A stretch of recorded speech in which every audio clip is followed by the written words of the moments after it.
think of silence.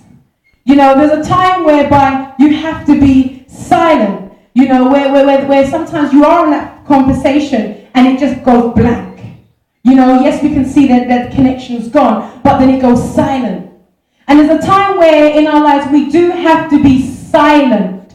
We have to be on the backside of the desert sometimes. You know, at the time, if we go further down, we see where Balaam, where Balaam, he then went through and he kept saying, you know, Balaam kept getting upset. He kept getting angry because it was like, I called this guy to come. I called this guy to come to do a job for me, to do a work for me, and this guy is frustrating my plan. I want to wipe out the whole of Israel. I want to get rid of them. These guys are taking up my land. And I've seen the fact how when they get into these places, they tend to possess everything. Isn't it sweet being a child of the Lord?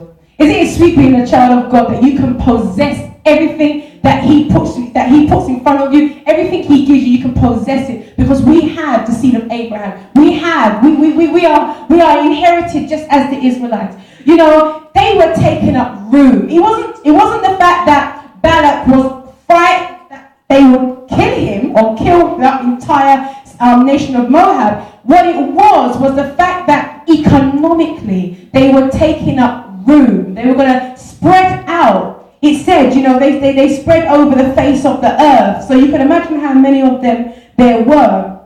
You know, so as you go down, every time Balaam's trying to do something to the children of Israel, it's backfiring until he gets to a point. And if I can find it, it gets to a point. I believe it's chapter 24, whereby he actually says,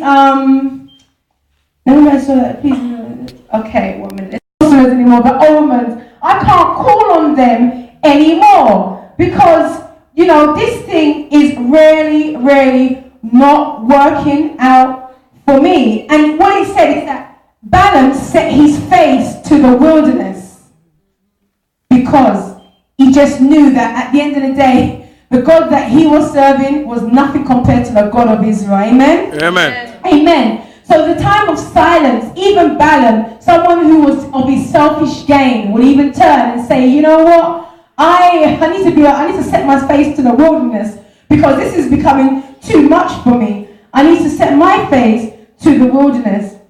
You know? And when we think of the silence, we think of that sometimes we do need to be in those areas, in that wilderness. It's not a bad place to be. It's quite a frustrating place to be, the wilderness, because it's dry.